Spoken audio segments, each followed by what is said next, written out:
Então, boa tarde aos colegas que estão chegando. Eu tenho aqui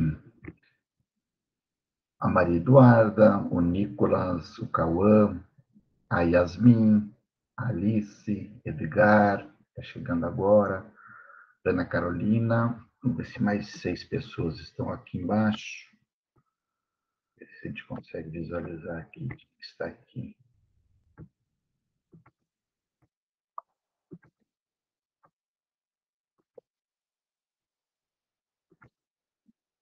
Aparece o nomezinho, só tem 6 pessoas aqui. O pessoal pode utilizar aqui também os comentários, né, para dar sua boa tarde ao professor e também aos colegas. Estamos retornando, né, um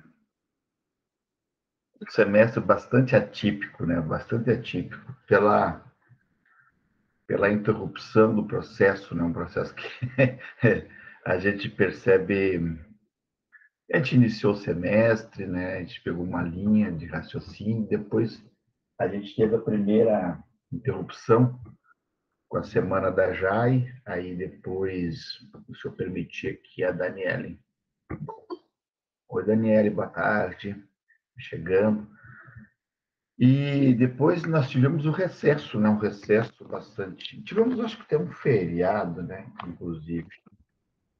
Oi, Natália, tudo bem? E agora, por último, recesso, final de ano. Oi, Júlia, tudo bem? E... Mas agora parece que nós. Oi, Mirelle, tudo bem, querida? Parece que nós vamos até o fim, agora até o dia 18, se eu não estou equivocado. Aí nós temos 18 de fevereiro. Nicole, tudo bem? Nós estamos com o término do semestre, né? Nós estamos na disciplina Teoria Política, a 1, né? E professor Djalma, e estamos dialogando com vocês, apresentando algumas teorias, alguns autores que nós chamamos dos autores clássicos, né, da teoria política, aquilo que dá fundamento àqueles que pensaram por primeiro em função da política. E eu acho que política, de um certo sentido, ela nos interpela, nos transforma e também nos instiga à reflexão, né? Quem de nós, não sei se vocês fazem assim como eu, mas a gente dá sempre uma olhada nas redes sociais, né?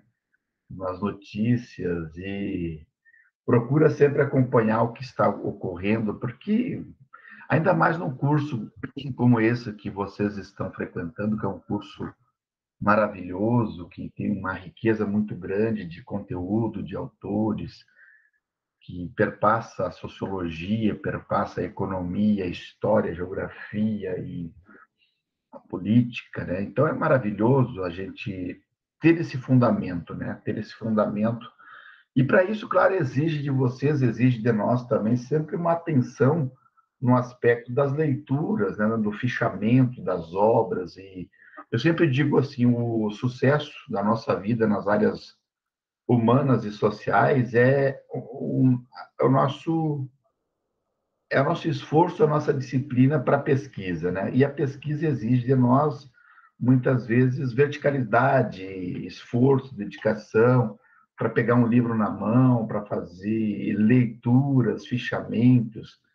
A nossa vida é essa, né? A nossa vida é ler, é pesquisar. Então, se a gente quer ser acho que para todas as áreas, né? Eu acho que não exclusivamente. Claro que tem áreas do conhecimento que são mais práticas, mais instrumentais, mas a nossa disciplina, ou o nosso curso também é bastante teórico nesse aspecto de entender a ideia, de entender a conjuntura política, econômica, nacional ou internacional, né? Então não tem como a gente fugir realmente daquilo que nos interessa, que é a política. Essa disciplina, assim como a disciplina que vocês tiveram com o querido professor Arthur, e também possivelmente teremos no próximo semestre, não está definido ainda se é o professor Djalma ou outro professor, vai trabalhar outros autores mais contemporâneos da questão da teoria política, da democracia, do poder. Então, de uma forma ou de outra, a gente está bastante inserido dentro desse foco que é a política, né?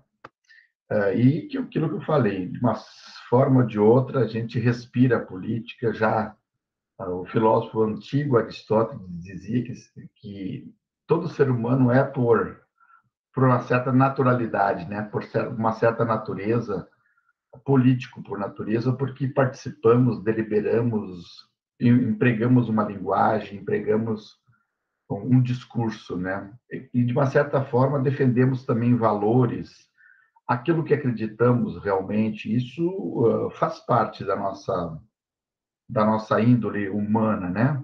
Cada um de nós traz certos princípios da sociedade, do pai, da mãe, do professor, valores que defendem, né? Então, é muito importante a gente tomar partido, tomar decisões, estar à frente, né? E, claro, na idade de vocês, eu sei que vocês são muito jovens ainda, né? No aspecto de 18, 20, 23, 24 anos, estão iniciando, mas é bom já militar no aspecto assim, defender realmente aquilo que vocês acreditam, né? Então, claro, a minha experiência pessoal é uma experiência de bastante de uma vida acadêmica assim muito humilde, né? Eu vim de uma família muito humilde do interior do estado, do Rio Grande do Sul, de uma família de agricultores. A gente trabalhou na lavoura, a gente estudou no colégio interno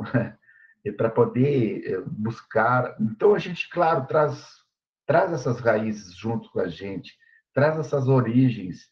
E graças aos professores que a gente teve, às teorias que a gente tem causa, a gente tem ideias, a gente tem ideais, a gente tem princípios, a gente tem utopia de ver, quem sabe, uma sociedade brasileira mais diferente, mais justa, mais humana, mais fraterna, mais igualitária.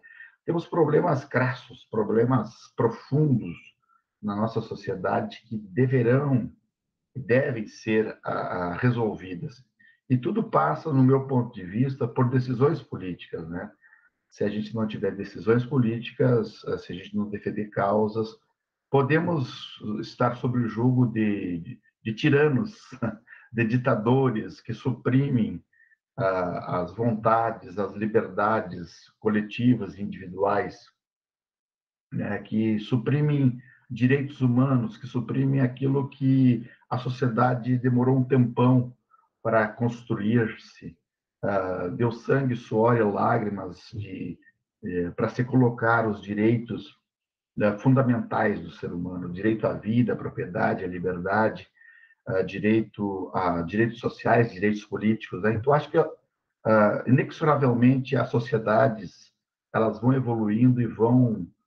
esse momento que a gente está vivendo, que é o momento de um certo reacionarismo muito profundo, de um conservadorismo reacionário. Eu acho que o conservadorismo não tem mal algum, né? Nós vamos ver ainda, talvez nessa disciplina ou na próxima, Edmund Burke, que eu não canso de citá-lo, que vocês deverão ler.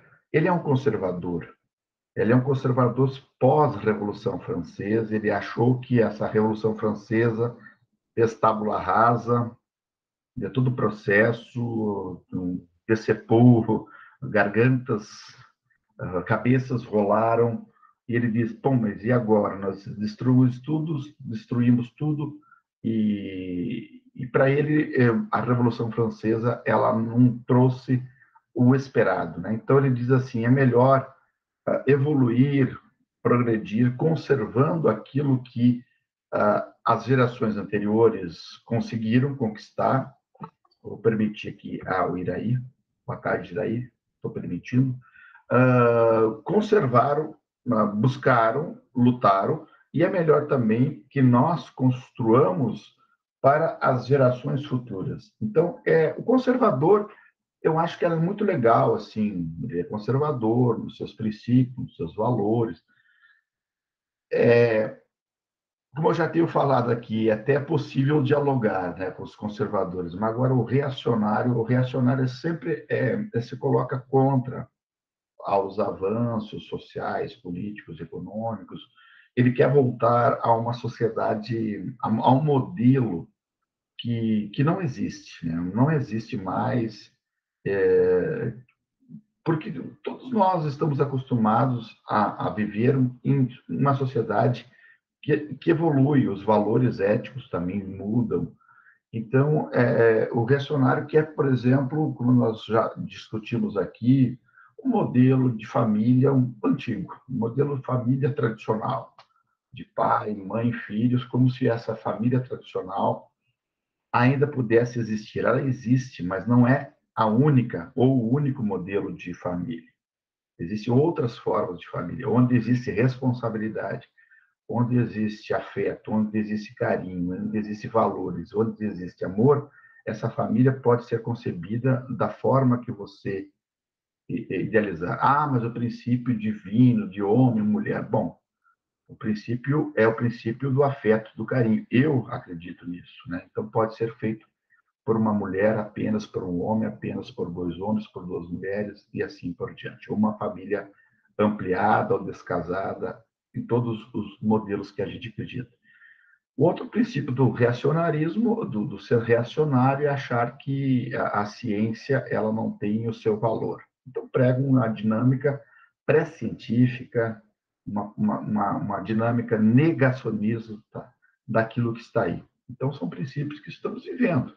E a gente vai ter que passar por esse processo. Daqui, quem sabe, 15, 20 anos, a gente vai voltar a estudar esse momento que nós estamos vivendo, um momento de retrocesso, mas que, queira ou não, não é, pode vir forças esquerdistas, mas não só isso, mudar o sistema, mas eu acho que a própria sociedade moderna, ela se constitui, há muitas vezes um resquício, um retrocesso, uma onda, uma marolinha contrária, né? Mas depois a tendência é evoluir. Então, nós acreditamos nesses princípios.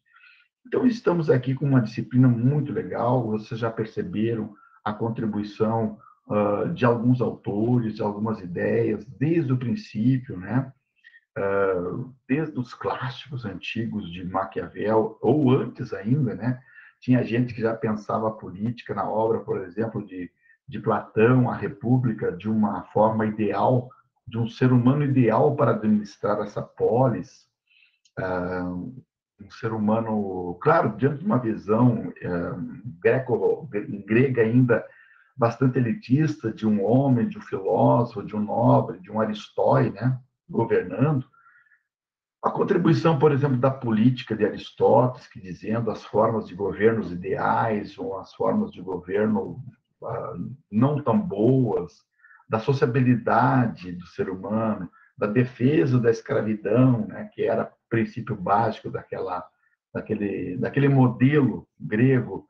Depois passamos por Santo Agostinho que estrutura toda essa mentalidade antiga, né, de uma mentalidade romana, de uma mentalidade de panis et circense, de conquista, de império, né, para uma visão moderna no sentido não moderno, moderno, mas no sentido novo, né, que nós historiadores chamaremos isso da Idade Antiga, Idade Moderna, teremos uma Idade Média, né, que vai ficar no meio. E aí todo esse princípio do fundamentalismo ou da essência da política ligada aos valores religiosos, né? Quando a gente fala Idade Média, sempre a gente estuda isso, sempre a gente lê isso, né? É uma centralidade da Igreja Católica Apostólica Romana na cultura europeia, sistema feudal, cruzadas, inquisição, geocentrismo, dualismo corporeal, arte gótica, tudo isso vem na nossa cabeça, né? Um princípio europeu que acabou influenciando, né? Quando a gente fala em Idade Média, a gente fala princípio europeu, mas que vai aos poucos também se abrindo para o novo, né? Então, a partir de 1200, 1300, nós chamamos isso de Baixa Idade Média, já em crise, e começa a fundamentar e nascer uma nova mentalidade para esse homem europeu que se desconstrói essa mentalidade religiosa, essa mentalidade sagrada para uma racionalidade mais instrumental, uma racionalidade mais dinâmica no processo de transformar também o mundo através da curiosidade, da ciência, da pesquisa. Então, nós temos aí, poderiam recomendar autores reacionários clássicos, o Nicolas está pedindo, reacionários clássicos. Ora, autores reacionários clássicos, Nicolas, eu tenho dificuldade.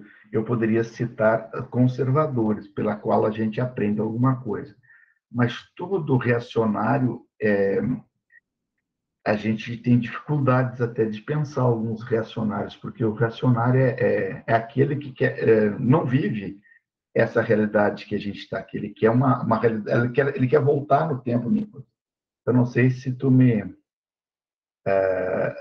mas quando eu falo nesse pensador teórico conservador, que eu citei antes, agora me fugiu o nome, que depois nós vamos estudar numa aula, esse sim vale a pena, Nicolas. Se alguém me lembra agora, que me fugiu, escapuliu agora o nome do conservador da Revolução Francesa.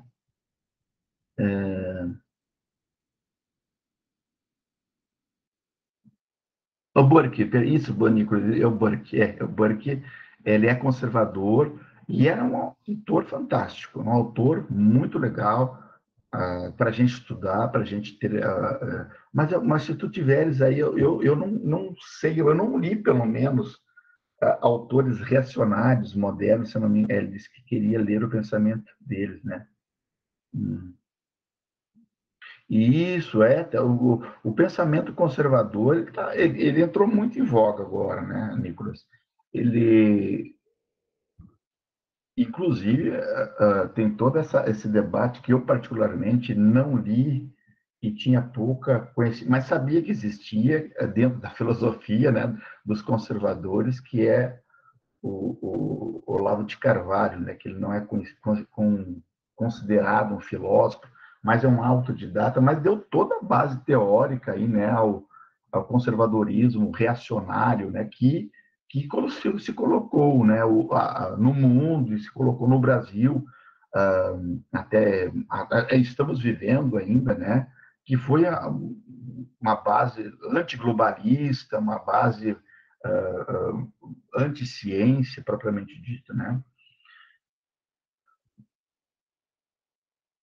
O Lukács, não sei se ele era bem reacionário só do Lukács, mas não é da escola de Frankfurt, do Lukács tu fala, né, Iraí, né? Da escola de Frankfurt são progressistas, né, todos eles. Não sei se é esse o Lukács que tu se referes. Mas é interessante, né? Porque você sabe, né? Nós estamos aqui na universidade e você contrapondo toda a crítica, né, que diz que a universidade, os professores são comunistas, os professores eles são um antro de devassidões, de orgias, e como é que mais o pessoal fala de maconheiros. Eu, particularmente, nas minhas disciplinas, a gente trabalha mais autores propriamente liberais e conservadores do que propriamente autores progressistas, né? A gente trabalha Maquiavel, Hobbes, Locke, Rousseau, Montesquieu, Tocqueville, são todos liberais, né? E depois a gente chega, claro, no Marx, no Gramsci, no Althusser, e assim por diante. Tem autores também que a gente chama de mais progressistas. Mas é importante isso, essa pluralidade, né? Todo mundo ter a leitura de vários campos, né? Para a gente ter uma ideia e depois se posicionar. Olha, eu defendo a ideia mais conservadora, mais liberal, e aí as pessoas, bom, se tem gente que defende isso, a gente tem que ouvir e aprender dessas pessoas, né? Não desconstruir, mas achar que nós somos aqui um antro de comunistas, né? Já é demais para nossa cabeça. O Nicolas disse que um cientista político muito respeitado e me informado é o Bruno. Olha aí, ó, o Nicolas está com as leituras, aborda sobre o sistema de definição do conceito. Olha aí, ó, viu? Além de outras. Então, eu não tenho essa leitura do Bruno Garchanchazen, né? Então, o Nicolas pode aí também nos ajudar nesse debate aí, que tem autores, certamente tem muitos autores que a gente foge da nossa alçada aí, conservadores, né? Conservadores dá para ler, Nicolas, conservadores, assim, mas aqueles reacionários que beiram o fascismo, assim, de destruição, de eugenia, destruição do outro, porque tem uma cor diferente, porque tem uma origem diferente, tem uma orientação sexual diferente, como as pessoas se colocam, né? Aí nós temos que tudo deve ser lido, exatamente, Nicolas, tudo deve ser lido. E a gente, exatamente para criar essa mentalidade, né? Tudo essa realidade.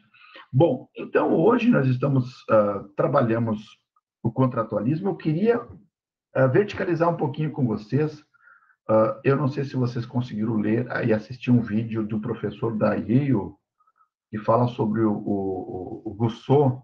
Eu tenho umas ideias aqui também sobre o Rousseau que ele fecha um pouquinho esse argumento do contratualismo, né? Nós vimos nas aulas anteriores aqui que o contratualismo é uma teoria do Estado, é uma teorização na defesa, na verdade, do Estado moderno. Você sabe, sem o Estado, propriamente, não teria, segundo eles, civilização, não haveria progresso, não haveria técnica. Então, você sabe que o Estado moderno, como nós conhecemos hoje, é uma criação da modernidade. Professor, não existia Estado antes de 1490, 1500? Eu digo, não.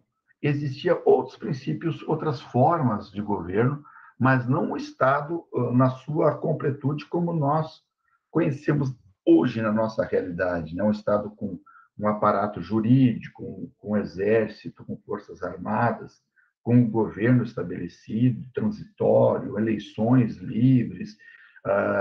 Aquilo que nós conhecemos como essa estrutura estatal é moderno, né?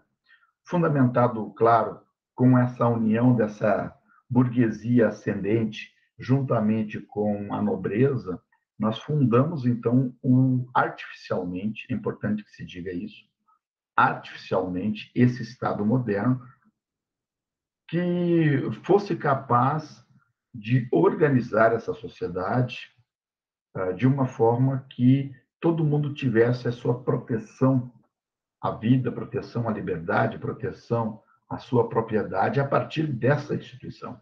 Por isso que o Weber vai trabalhar que o Estado, na sociologia, o Estado tem essa dimensão da coerção legítima, da força, né? Empregando uma violência institucionalizada, no aspecto de que nós apenas cumprimos a ordem estabelecida. Claro, teremos outros autores que serão... A teoria anarquista, por exemplo, é muito forte na Europa e prega, como nós já falamos aqui, a supressão de toda a verticalidade de poder, tanto é das forças armadas, da igreja ou do próprio Estado, vivendo em comunidades alternativas. Muitas experiências foram feitas já na nossa história, outras ainda certamente serão feitas, comunidades autogestionadas por elas mesmas, sem propriamente tendo tudo as posições, as tomadas de decisões a partir do colegiado coletivo. Acho que são experiências muito válidas, né? Mas, de uma certa maneira, todos nós estamos embricados, todos nós estamos inseridos dentro do processo de Estado. Já nascemos dentro de um Estado como se fôssemos acorrentados dentro de uma sociedade civil organizada, como se diz Rousseau, presos, né, dentro dessa estrutura. E pensar fora da caixinha seria desconstruir toda essa estrutura que o Djalma, que a Meireles, que o João Paulo, que a Natália, que todos que estão aqui já nasceram, né, numa certidão de nascimento com números, depois vem CPF, depois vem título de eleitor, Aliás, todo mundo já tem o seu título aqui, né? Eu estou com a minha filha, que no dia 8, agora sábado, se não estou equivocado, ela fez 16 anos. E eu já instiguei ela para fazer o seu título de eleitor, né? E fazer propaganda para que todo mundo, na idade dela, vote, né? Vote independentemente do partido, mas que participe, né? Que cada um tem o direito, sim, de votar, de defender as suas ideias, alguém que possa defender as suas ideias, porque depois, se não votar, a gente não tem nem direito a reclamar dos políticos, né? Então, participar efetivamente, eu espero que vocês todos já tenham seu título de eleitor, que possam participar nesse ano de 2022 da eleição, que eu considero uma eleição muito importante para os rumos do país. Então, o que eu estou dizendo? Que o Estado, ele num certo sentido, ele é hoje vigente, esse Estado artificial. E estamos aqui com três autores que, de uma certa forma, são pensadores, cada um na sua época. Nós temos aqui dois ingleses e um francês, né? Eu acho que o Hobbes e o Locke são ingleses e o Rousseau, ele é suíço, mas embora tenha vivido muito tempo na França, né? Se não estou equivocado. Então, eles são teóricos, pensadores que estruturam uma teoria na defesa, na importância desse Estado moderno. Cada um falando da sua ótica, do seu ponto de vista. Falamos aqui, em muito tempo, na importância do Hobbes, defendendo mais um Estado mais leviatã, um Estado mais forte, né? Claro, defendendo um pouco as teorias dos reis absolutistas da época, né? Então, embora ele também considere que esse poder do Estado possa ser feito por um colegiado, por uma assembleia maior, né? Então, em Hobbes, nós temos toda uma estrutura daquela famosa frase que vocês já leram, escreveram, que o homem, no seu estado de natureza, que é a natureza humana, é de ímpeto, é de desejo, é de se impor, e somente o Estado, somente essa coerção externa é capaz de frear os lobos que existem dentro do ser humano. Sempre é aquela frase que a gente já ouviu muitas vezes. Os animais são muito previsíveis, né? Os animais são previsíveis. O cachorro não foge da sua previsibilidade, nem o gato, nem o cabrito. Eles vão fazer aquilo que o instinto propriamente o desempenhou para eles fazer. Agora, por se falar em seres humanos, nós sempre temos que considerar a imprevisibilidade, né? Nós somos sempre podemos mudar conforme a situação, podemos almejar o poder, podemos violentar o outro, podemos conquistar a terra do outro, matar o outro, suprimir a liberdade do outro. Então, a imprevisibilidade é a nossa característica. Então, para frear esse desejo que existe dentro de nós, é possível sim fazer a estruturação teórica desse Estado para frear os lobos que existem dentro de cada um de nós. Caso contrário, você não vai evoluir e você não vai sair desse estado de natureza. Todos eles, tanto Hobbes, Locke, Rousseau, vão falar que o homem tem esse estado de natureza. Estado de natureza, para Hobbes, é o poder da força, é, é o poder individual de cada um. Em Locke, você já tem uma certa racionalidade, você já tem uma certa organização política, mas ainda carece de uma estrutura também legítima. E o Rousseau também, mas Rousseau entende que você já nasce legal, livre, nós vamos ver isso, com saúde, uma certa felicidade, mas também nós temos que estruturar, a partir de um contrato, a partir da vontade geral de todos, uma estrutura que seja capaz de legitimar essa felicidade que você tem já no estado de natureza. Então, no certo sentido, o estado de natureza é a ausência de toda a legislação, de todo o contrato, de toda a Constituição, e nós estamos à mercê do fracasso. Então, é interessante essa ideia. Por isso, o contrato social, por isso que eles são de reafirmar o direito natural de cada um tem para viver. Hoje nós estamos vivendo numa sociedade que, de uma certa maneira, preserva a vida, preserva a propriedade a partir de um Estado. Tivemos outras épocas que não era bem assim. Outras épocas históricas em que quem era o detentor do poder político, do poder religioso, dominava as grandes massas, dominava as grandes maiorias, os poderes tirânicos, autocratas, ditatoriais, né, messiânicos, assim por diante.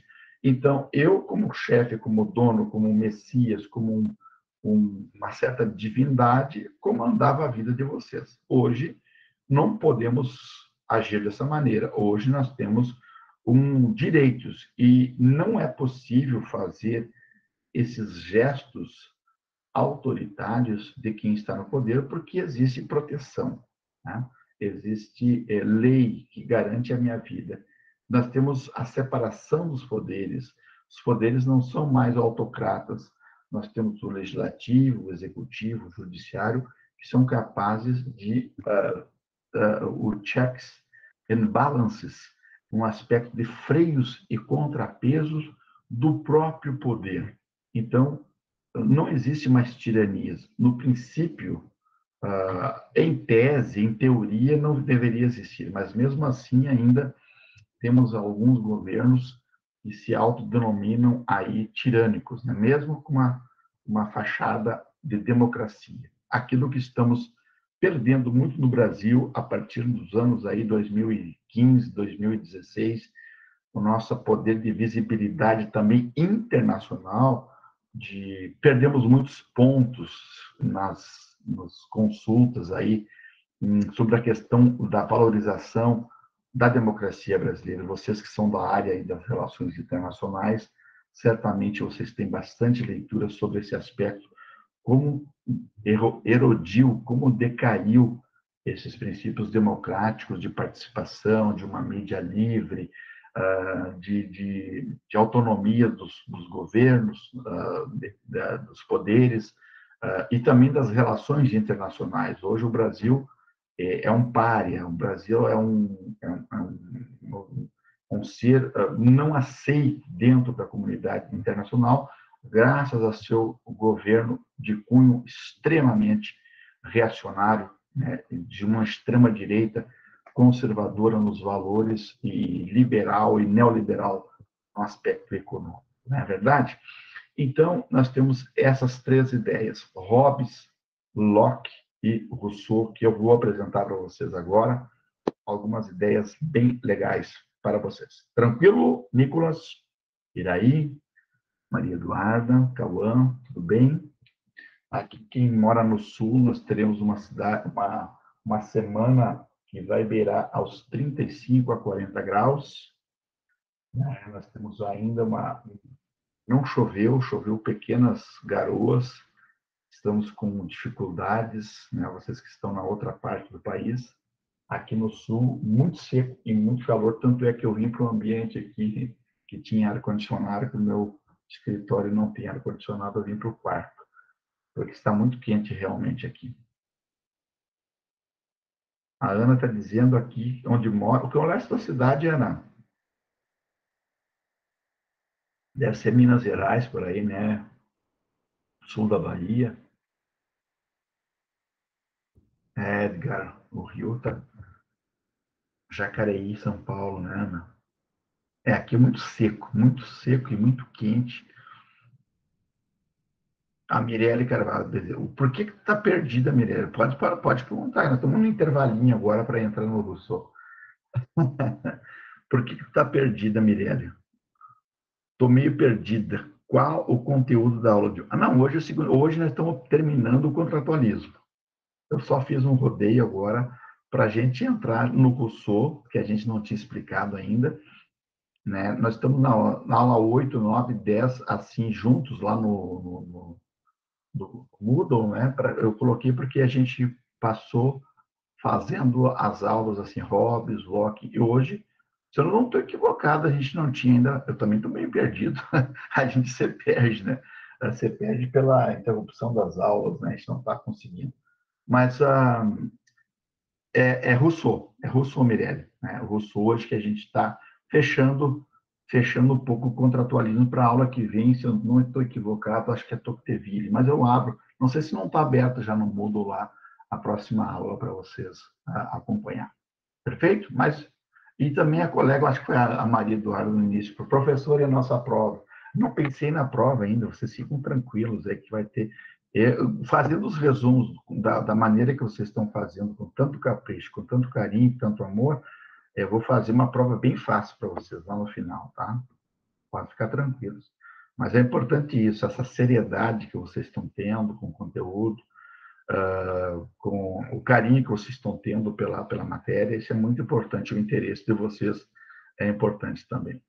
E agora, estamos com uma prerrogativa aqui na universidade, uma nova reitoria foi possada, de que as aulas voltem a serem presenciais, né, no próximo semestre. Queremos que sim, né? Mas estamos à mercê aí das novas variantes, né? Então, vamos com muito cuidado, ainda não, as pandemias aí, as variantes diz que houve uma mistura da Delta, da Omicron, agora as duas se juntaram e formaram uma terceira.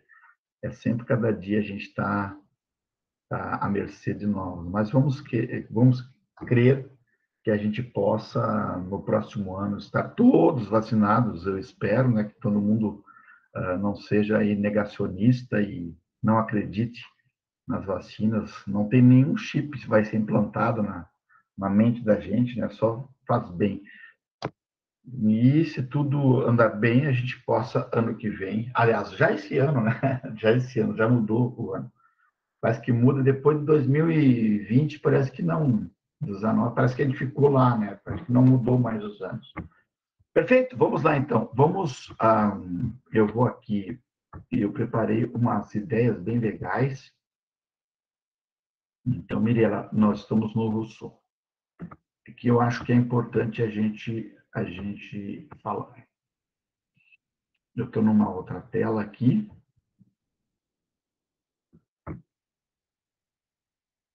Muito bem. Jean-Jacques Rousseau.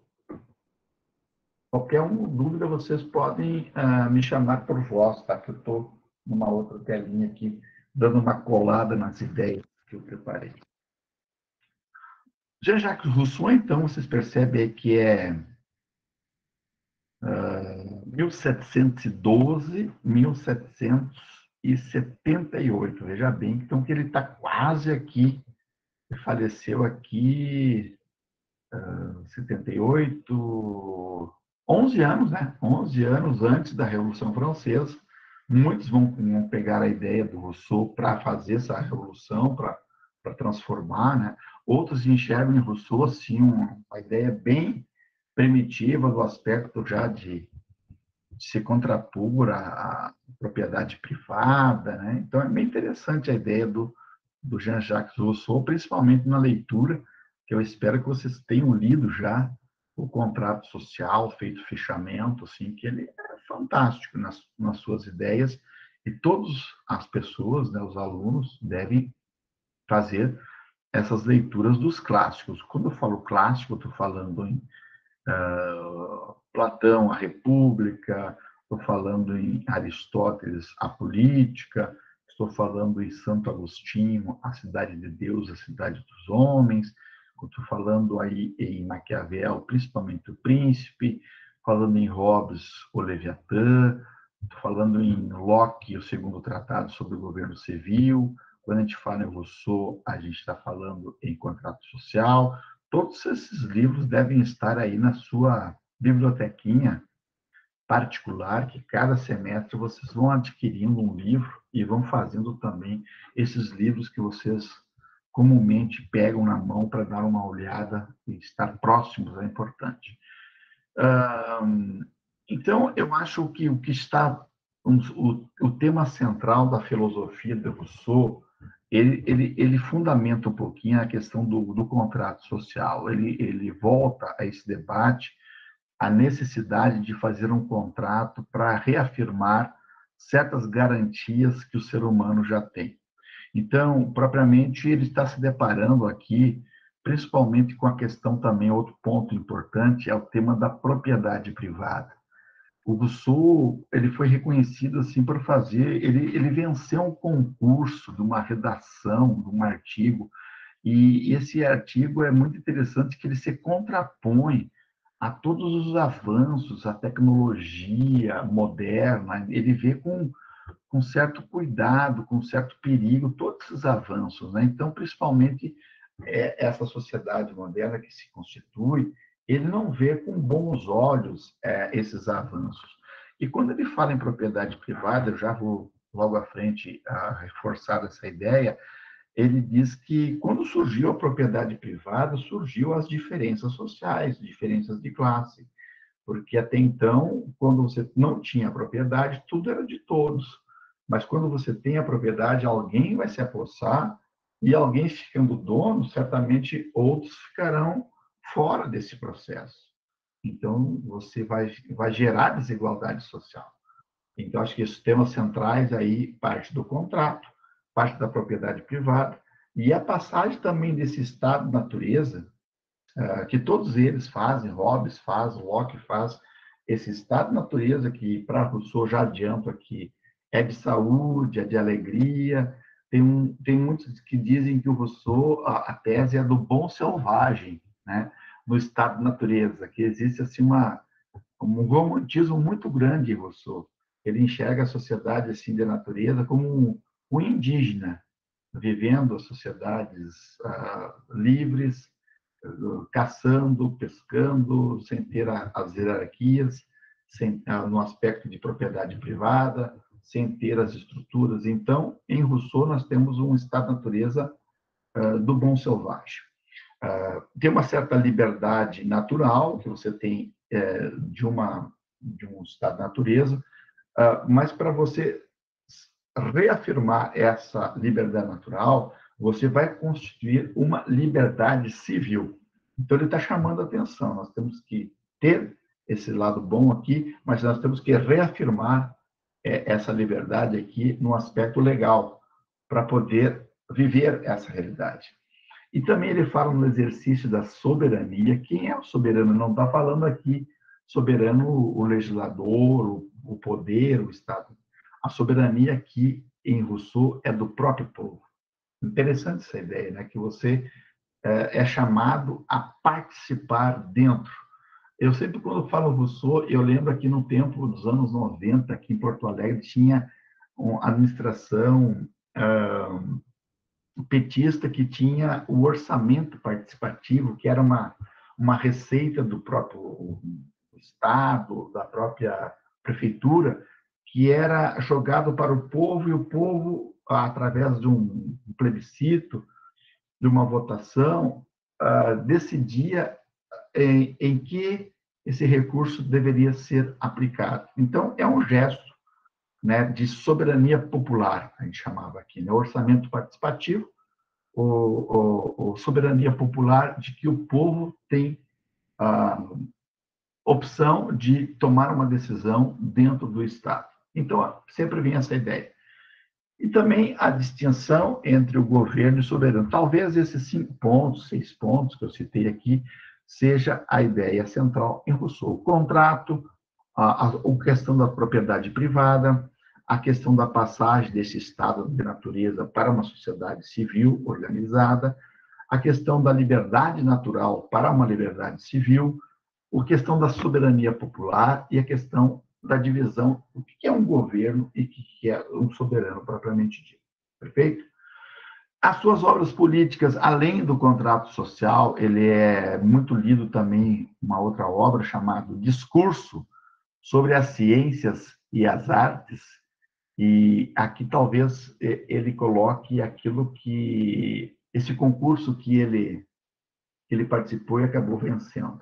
Afirma que a corrupção do homem natural ocorre por causa do surgimento da ciência e das artes primárias, que são geradoras do progresso. Veja bem que ideia que se coloca aqui, né? Tem todo um progresso acontecendo aqui, mas ele enxerga interessante, né? Com ressalvas. E também é outra obra, Discurso sobre a origem e o fundamento da desigualdade entre os homens. Esta obra faz parte, faz uma análise, uma certa forma hipotética, da história da humanidade, mas não se baseia em fatos, pois esses são objetos de estudos da história.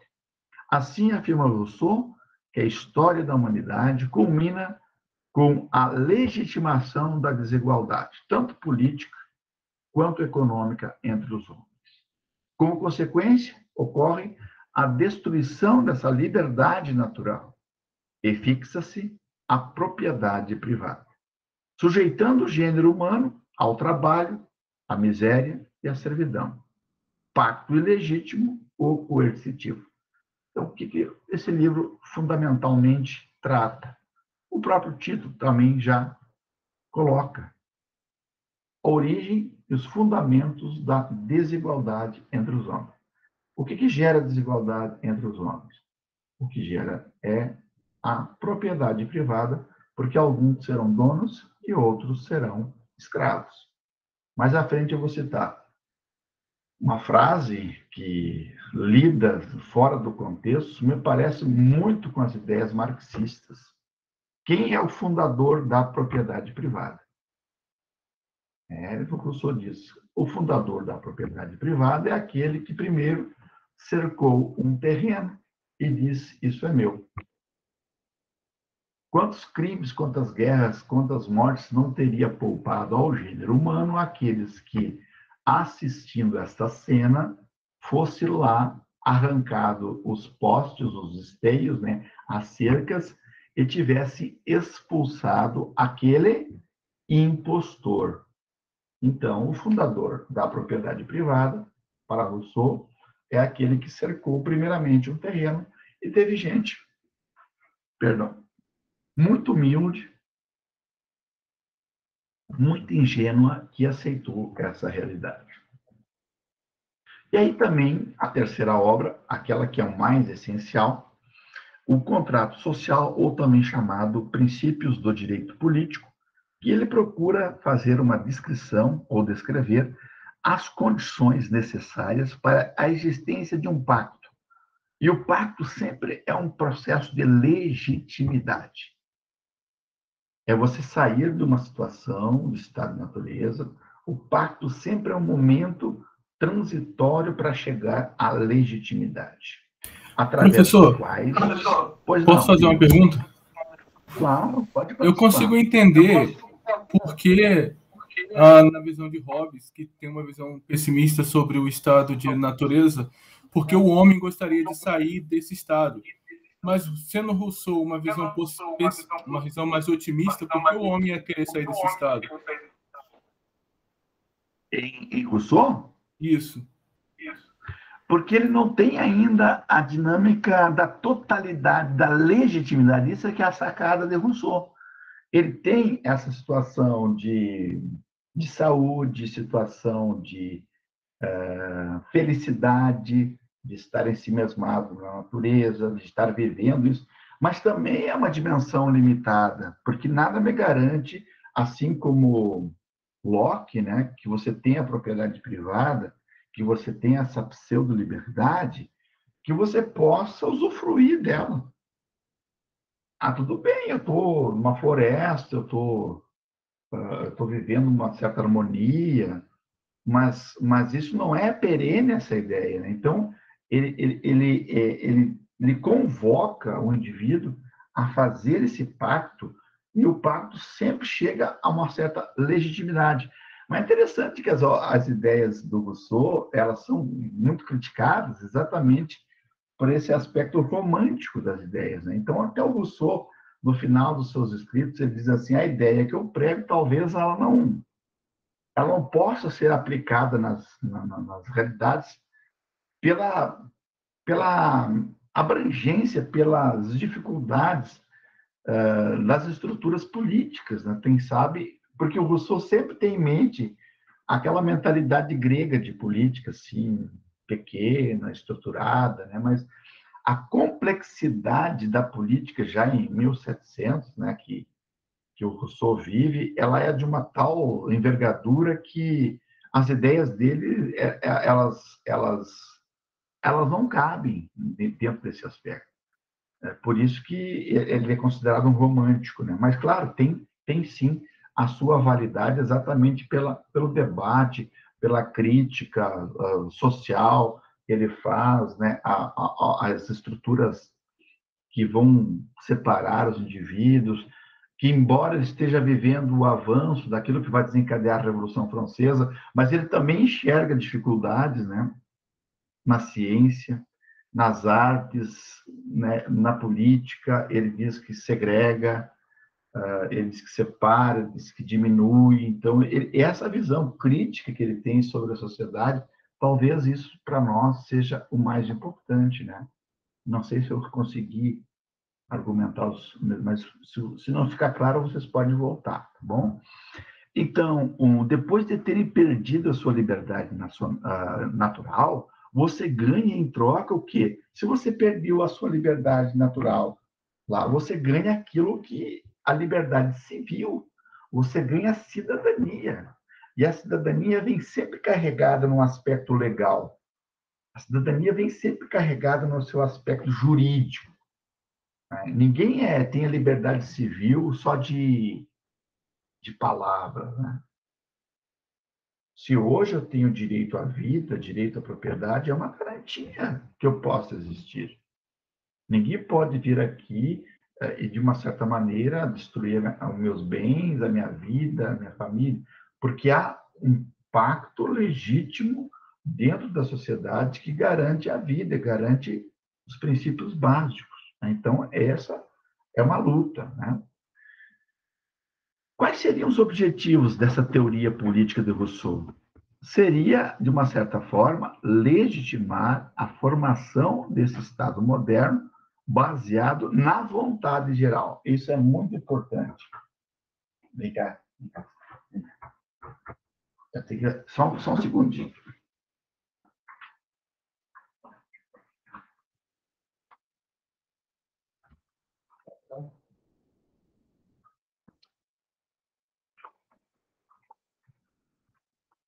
Estava com o meu pet aqui, com o meu skin.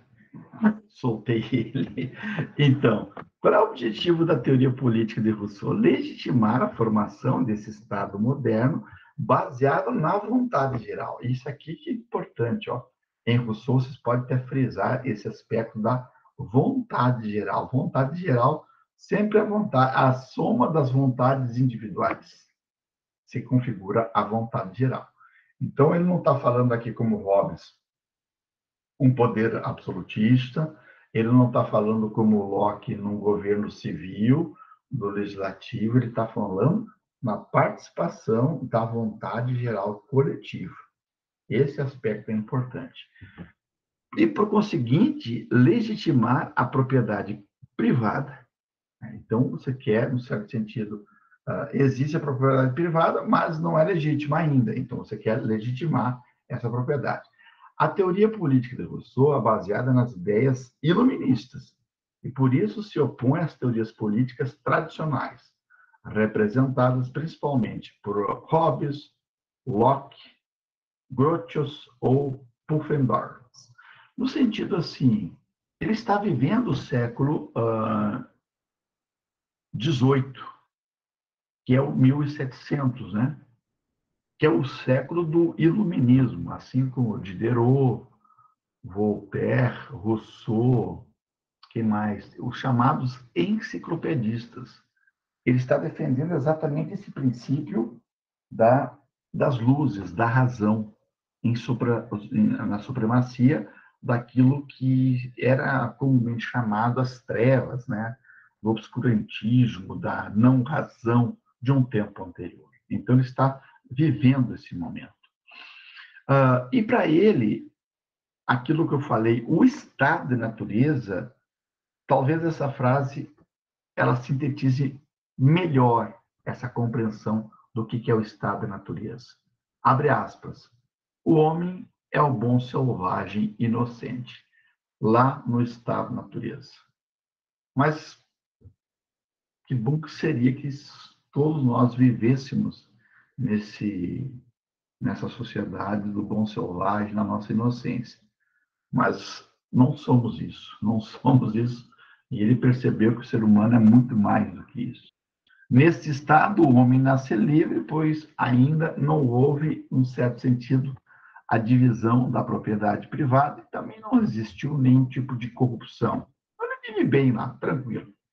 Como o homem perde a sua liberdade natural, aí Rousseau responde: as ciências, as artes primárias causam o progresso, fazendo surgir a propriedade privada, e com ela o acúmulo de capital, e logo em seguida a consolidação do poder criador da desigualdade política e econômica. Como existe o medo ou o temor comum entre os proprietários de perderem os seus bens, institui à força o Estado, que é ilegítimo, segundo ele, mas necessário. Então, como é que o homem perde essa sua liberdade? O progresso, propriedade privada, acúmulo do capital, que gera desigualdade política e econômica. Olha, lendo essa frase, essa resposta, você quase tem um princípio aqui de uma certa ideia marxista, mas não é. Você tem ainda muito antes. É um processo que causa o Estado ilegítimo através das ciências, das artes primárias, você chega ao progresso, propriedade privada, que gera o capital financeiro, que gera poder, que gera desigualdade econômica, que gera esse Estado ilegítimo, segundo a ideia do Rousseau. O que seria esse Estado civil ilegítimo? O contrato social, no primeiro capítulo, no primeiro parágrafo, já deixa muito claro. O homem nasce livre, mas em toda parte encontra-se a ferros. Quer dizer, se encontra prisioneiro, acorrentado, aprisionado. Da citação que Rousseau fala, é possível inferir que os homens em sociedade ilegítima estão subordinados a quê? Ao trabalho, à miséria, à servidão, por outros homens que são mais poderosos. Quem são esses homens? São eles, os proprietários, que por meio de coerção, de violência, restringem ou anulam a liberdade individual dos homens, aqueles que não são proprietários. Então, num certo sentido, Rousseau pensa a história como passado, isto é, decadência. O que significa afirmar que, apesar de iluminista, ele não partilha com seus contemporâneos o ideal da difusão das luzes e do saber. No certo sentido, ele está vivendo, mas ele está se contrapondo a todo esse avanço da ciência, do progresso até então.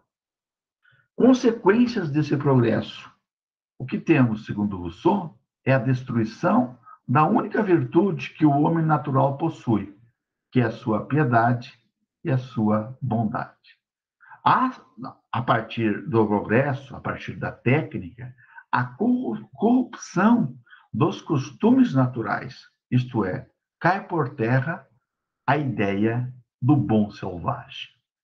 Porque a partir daí se extrapola aquilo que ele chama de vícios, maldades que antes eram inexistentes. Contudo, a crítica de Rousseau ao progresso não é, em certo sentido, uma recusa do que seria a verdadeira ciência e a verdadeira arte. A crítica está direcionada àqueles que fazem ciências e artes secundárias, que nada mais são do que apenas caricaturas da verdadeira ciência, mas por orgulho, maldade e glória pessoal, e não por um verdadeiro amor ao saber. Então, claro, num certo sentido, essa construção da ciência, da arte, da técnica já estava bastante comprometida na época, por isso a crítica ao de Rousseau. O que causou o progresso foram as artes, diz Rousseau, as ciências primárias. Todavia, com o contínuo desenvolvimento surgem as ciências e as artes secundárias, que só tendem a piorar a condição moral do homem. Como não existe a possibilidade dos homens voltarem ao estado da natureza, eles devem usar do verdadeiro saber artístico e científico para impedir uma corrupção ainda maior. Assim, no lugar da virtude, coloque-se a polidez e decência. Se temos, então, um estado de natureza, ele propõe que é aquilo que ele chama de pacto ou contrato social. A história hipotética, diz Rousseau, da humanidade culmina com a desigualdade. Como é possível, então, garantir esse direito à propriedade privada em um Estado onde as pessoas possuem poderes distintos? Como legitimar o ilegítimo? Diz Rousseau que é pelo pacto ou pelo contrato social legítimo. As partes contrastantes, que são os proprietários e não proprietários, que possuem igualdade política e não apenas igualdade econômica. Todos eles devem participar do contrato. Essa ideia também é colocada em Hobbes e também colocada em Locke. Todo mundo deve concordar em fazer o pacto. Para isso, é feito dentro de um Estado vigente, porém, de uma certa forma, ilegítimo. Este pacto é, por conseguinte, o Estado, que torna-se legítimos quando feitos por todos os indivíduos, não apenas por proprietários e por proprietários de terra e outros bens não perecíveis. Então, se um Estado é feito a partir de um pacto, é feito a partir da legitimação de um Estado só para proprietários, de que adianta? Com o contrato, o indivíduo que antes perdera sua liberdade natural vai ganhar agora a sua liberdade civil ou a sua cidadania. Eles abandonam aquela situação de estado natural. Porque a essência do contrato consiste, segundo Rousseau, na distribuição igualitária das tarefas e participações na vida política. No entanto, por fim, o contrato só é possível devido à garantia de preservação dos bens materiais dos próprios proprietários. Então, no certo sentido, assim, o pacto, ele legitima o Estado, porque você sai desse estado natural, desse homem natural, dessas leis naturais, nessas virtudes particularizadas, para um Estado legítimo, de um homem, aliás, de um Estado civil ilegítimo, de um homem corrompido, onde ignora-se as leis naturais, e o homem legítimo. Aí você chega no terceiro momento, a um Estado civil legítimo, a um homem civil, a leis naturais e civis, onde você tem polidez e decência. Esse Estado civil legítimo se fundamenta onde? Alguém tem uma ideia? Já falei sobre isso. O Estado civil legítimo se funda na vontade geral. Isto é, o próprio povo, que tem como função garantir o quê? Garantir o próprio bem-estar do povo. Deve possuir um governo que o represente a nível administrativo. Então, você tem a vontade de todos, você tem propriamente a vontade, a soma das vontades individuais para legitimar o Estado. Esse governo pode ser um governo democrático, também pode ser mais particularmente entre a monarquia e a aristocracia. O que vale realmente para Rousseau é esse processo de democracia. Por isso que todo mundo fala que em Rousseau você tem um processo de democracia, processo de participação para ele é uma forma de governo mais ideal. Das formas de governo da democracia, ele sempre chama assim de uma democracia mais direta ou também mais participativa. O poder legislativo é o mais importante dentro dessa forma de governo e tem como função elaborar as leis civis. E o poder legislativo é a expressão da vontade geral. A vontade geral, flechinha, significa povo. O poder executivo, seus membros são escolhidos pelo poder legislativo, estando a este subordinado. Sua função é aplicar as leis criadas pelo legislativo, que nada mais é do que o povo. Mas atenção, os membros do executivo são uma espécie de subpoder do legislativo. Nesse sentido, o Estado é a vontade geral expressa pelo poder legislativo. Vou repetir essa frase. O Estado é a vontade geral expressa pelo poder legislativo. E o poder legislativo significa o poder do povo, da vontade geral. O governo é a força expressa pelo poder executivo. Aqui a emblemática frase da propriedade privada. O primeiro, que tendo cercado um terreno, se lembrou de dizer: isto é meu, e encontrou pessoas bastante simples para o acreditar, foi o verdadeiro fundador da sociedade civil. Quantos crimes, guerras, assassínios, misérias e horrores não teria poupado ao gênio humano aquele que, arrancando as estacas ou tapando os buracos, tivesse gritado aos seus semelhantes: livrai-vos de escutar este impostor. Estareis perdidos se esquecerdes que os frutos são de todos e a terra é de ninguém.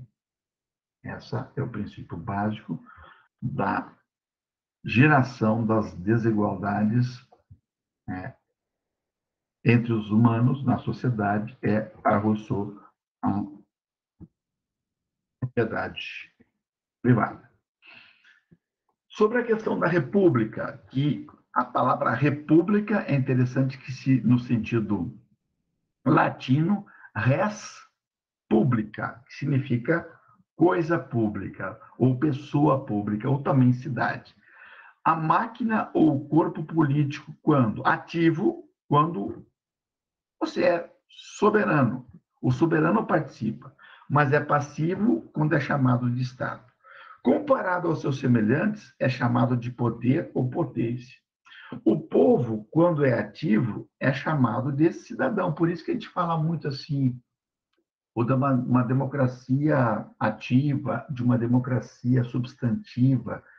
Significa que o cidadão está participando, né? É um debate bem interessante, quando a gente não vê a democracia apenas na sua formalidade, a democracia para votar, a democracia para ter o direito. Não, democracia é o exercício também da participação. E aqui entra em Rousseau uma participação bastante interessante, uma participação mais direta na democracia.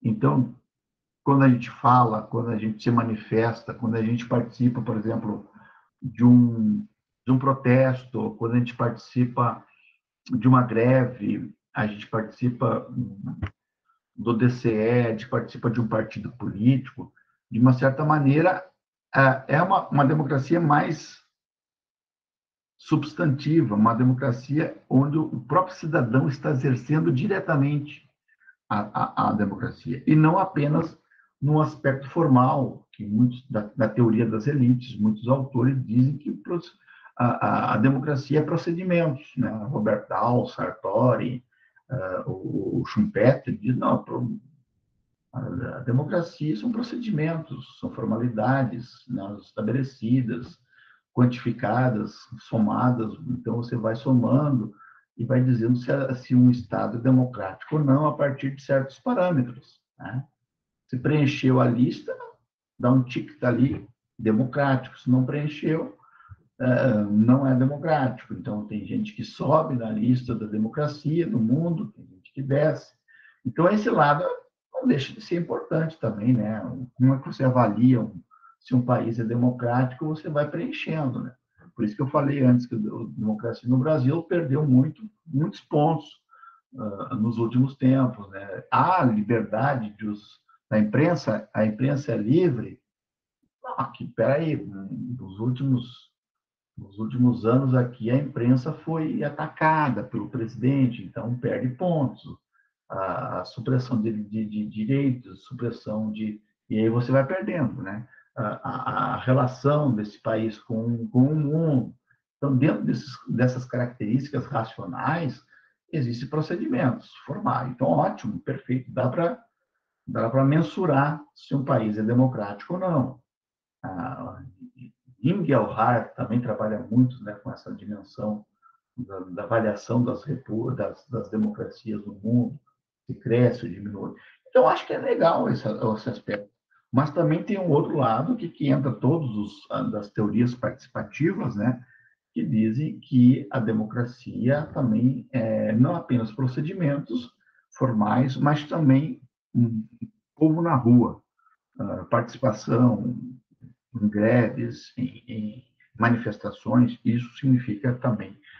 É uma ideia também russoniana que está por detrás aí, em assembleias, né? Passivo quando é chamado de súdito, pois submete às leis do Estado que foram criadas por eles quando ativos. Então, o povo ativo é muito mais democrático. Sobre o Estado e governo. Bom, o Estado sempre é essa máquina mais estrutural, esse corpo político, né, que possui um papel fundamental, primário, e o povo está inserido dentro do Estado como soberano, como participativo. Ele que escolhe os membros do governo. E o governo é sempre mais transitório, né? O governo é sempre mais essa máquina, esse corpo administrativo, não é o corpo político. Esse governo é transitório, esse governo pode ser de um espectro mais de centro, de esquerda, de direita, eletivo, né? Pode, aqui no Brasil, no caso, nós temos a reeleição, são funcionários, né, do soberano, o governo é um órgão importante para o bom funcionamento do Estado, né? Então, essa dimensão é uma diferença aí. Para terminar, e a diferença, deixa eu ver se aqui tem mais os direitos do cidadão, né? Segundo Rousseau, todos nós deveremos participar elaborando as leis, reunir-se em assembleias, liberdade de culto, liberdade de expressão, liberdade política, liberdade de escolher os nossos candidatos, que é o sufrágio universal. Também diz Rousseau a insurreição, né, manifestar, e também escolher os representantes. E aí fecha a frase: o povo é soberano ao elaborar as suas leis, ao mesmo tempo em que é súdito quando as coloca em prática. Prerrogativa interessante. Claro que nós não fazemos as nossas leis, mas nós votamos em pseudos representantes, né? Em tese, porque eles devem fazer leis que venham ao encontro das necessidades de todas as nossas demandas, da mulher, dos indígenas, dos trabalhadores, dos professores, nessa dimensão. Só que os eleitos, muitas vezes, não representam as demandas da maioria. Então, está num erro do súdito em escolher quem é o seu verdadeiro representante. Por isso, a importância das eleições. A questão do público e o privado. O público é uma condição objetiva, cidadão ou súdito, há um interesse comum, refere-se sempre ao coletivo e à vontade geral. E o privado é uma dimensão mais subjetiva, egoísmo do indivíduo, muitas vezes prevalece, interesse de alguns, refere-se à vontade de todos. Então, veja bem que riqueza, deixa eu voltar aqui para onde eu enxergo vocês, que riqueza nas ideias do Jean-Jacques Rousseau que podem nos ajudar a compreender um pouco essa dimensão do Estado. É uma discussão muito legal, a importância, né, que nós já falamos aqui, eu acho que o Edgar lembrava dessa ideia, né, a importância do Estado, né, de que na proteção do indivíduo, na estruturação, né, na educação, da segurança, e onde você percebe a ausência do Estado nas suas políticas públicas, há um aniquilamento social, há uma anomalia social. Você não vê avanços, né? Então, o Estado, muitas vezes, necessário, que a gente fala, um Estado que seja capaz de frear as ganâncias de corporações nacionais e internacionais, que seja capaz de proteger a vida, preocupar-se com a saúde, preocupar-se com o bem-estar, com a cultura, com a emancipação do indivíduo, não apenas em consumo, né? É interessante que todo mundo tenha bens de consumo que consiga consumir, mas também emancipe os indivíduos, né, pela cidadania. Como é que é emancipar o indivíduo pela cidadania? É dar a ele a possibilidade de crescer como ser humano, a desenvolver as suas potencialidades como indivíduo, né, garantindo a ele direitos a uma vida plena, uma vida com arte, com cultura. Então, é isso, talvez, que nós tenhamos que lutar como indivíduos, né? Como estudantes, como os professores, como poder político,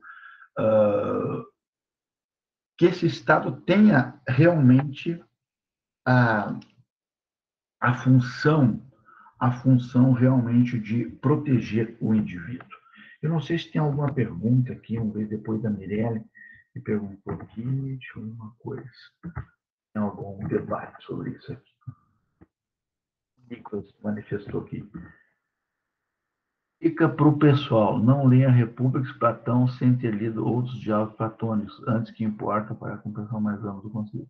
Se quiser dicas de ordem de leitura de autores, pode. Ó, o Nicolas está armadíssimo, né, Nicolas? Você conseguiu ler todos os discursos do Platão? Barbaridade. O Nicolas está bem avançado aqui. É isso aí, Nicolas, ótimo. Edgar, é interessante na visão do Estado trazido por Russell, que é um otimista, enquanto Hobbes tem essa visão negativa. Todos ainda não, mas não cheguei nem perto. Não, é bastante substancial a obra platônica, todos os seus diálogos, mas é fundamental, né, Nicolas? Muito legal, né? Se você tem esse desprendimento de tempo, de interesse, né, para estudar todos os clássicos, principalmente as leituras, né? Parabéns mesmo pela tua dedicação. Mais alguma pergunta, pessoal, que eu possa fechar o argumento aí do contratualismo? Acho que ficou claro para vocês. Não sei se posso ajudar alguma ideia a mais. Certamente vocês já tiveram leituras com o professor Arthur, né, que então brilhantemente trabalhou com vocês essa disciplina da introdução à política, se eu não estou equivocado, certamente ele e já trabalhou, né, com vocês. Né? Deixa eu só perceber aqui na outra tela como é que nós estamos. Isso, ótimo. Ó. Deixa eu ver se eu já abri.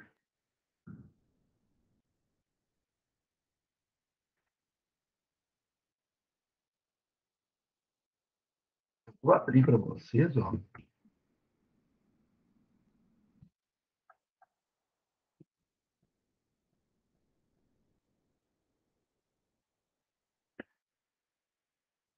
Aula aqui hoje, então, a aula 8 e 9 dela, nós já trabalhamos o contratualismo. Olha que obra maravilhosa essa obra que nós vamos trabalhar na semana que vem. Um esforço tremendo para vocês lerem A Democracia na América, do Alex de Tocqueville.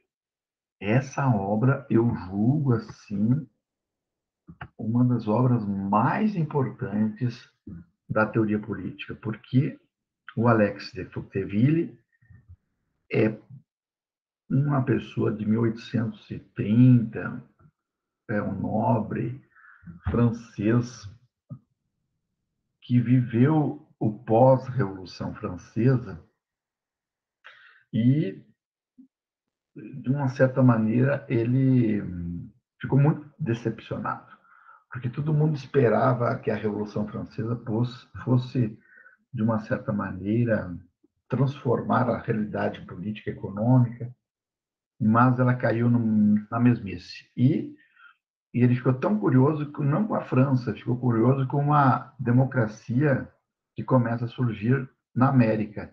E ele, veja bem, com a idade de vocês, 22, 23 ou 25 anos, ele vem para uma viagem de estudo, ele e um amigo dele, para os Estados Unidos, e faz um verdadeiro trabalho de campo, um trabalho de cientista político, entrevistando pessoas, igrejas, pastores, comunidades, para ver o que realmente tem de importante nos Estados Unidos, que já é um sucesso na época. Então, ele estuda toda a colonização, a escravidão. Então, eu já peço assim carinhosamente para vocês. No meu livro lá tem um capítulo que trabalha sobre Alex Tocqueville, que pode ajudar. Deixa eu ver se eu tenho um capítulo aqui.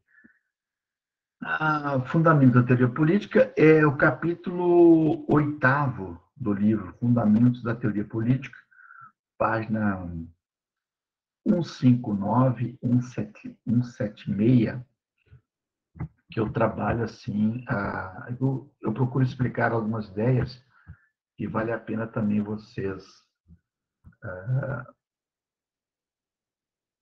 tem, né, Ana? Tem lá. Então, vocês leiam aquele capítulo ali, mas, claro, todo o capítulo do comentador é muito limitado, principalmente eu, né? E o ideal é vocês pegarem essa obra e lerem, assim, com muito carinho, porque ela é uma obra que vocês até aprendem como pesquisar, aprendem como ser um cientista social. Então, leiam A Democracia na América, se for possível, né? Se vocês, claro que vocês têm N também disciplinas, outros professores, outras demandas também, né? Mas valeria a dica assim para vocês lerem A Democracia na América. Para a semana que vem a gente fazer sempre um diálogo. Eu gosto sempre quando vocês participem, assim. O Edgar hoje não falou só o Nicolas aqui. Eu falei sim, professor, fiz a pergunta. Isso, estou vendo aqui agora, Edgar. Gosto muito do teu sotaque, da tua participação aqui, né? De carioca. Carioca fala bonito. Nós somos mais durão aqui embaixo, né? Mais grossão. O Nicolas falou bastante. A Júlia só deu boa tarde, a Natália também. Então, venham armados, venham questionando, participando. Vocês serão fantásticos aí, né? Quero ver vocês com doutorado, né? Com cargos aí no Brasil e fora do Brasil, gerenciando essa política nova. Nós, velhos, eu acho que já estamos entregando os pontos. Tá, meus queridos? Quem é que vai dar tchau para o professor e para os colegas aqui? Aí sim, todo mundo. Ainda bem. Então tá, um grande abraço, muito obrigado pela participação de vocês. Semana que vem tem mais aulas. Maria Eduarda, querida. Professora, a gente vai ter resumo essa semana? Deixa eu ver. Sobre Hobbes? Não, faz o seguinte, eu pedi um resuminho para vocês do Tocqueville, né? Tocqueville seria bom vocês lerem, ir atrás e me entregar um resumo. Vale a pena, tá, Maria? Então, para essa semana, o resumo é de Tocqueville. O Tocqueville, só... Não para entregar hoje, não. O Tocqueville é para entregar só na segunda que vem. Mas é bom vocês lerem Tocqueville, daí não precisa entregar essa semana, né? Do Robson. Ok, então, professor, obrigada. Obrigado, Maria. Um grande abraço. Obrigado, Nicolas. Tchau. Obrigado, Ana. Tchau. Tchau, Semana que professor. vem Boa tem tarde. mais. Tchau, Mirelle. Um abraço. Tchau, Alice. Um abraço. Tchau, Nicole. Tchau, Edgar. Tchau, Cauã. Valeu, professor. Tchau, Maria. Tchau, tchau. Tchau, professor. Tem duas Maria Eduarda aqui. Um abraço.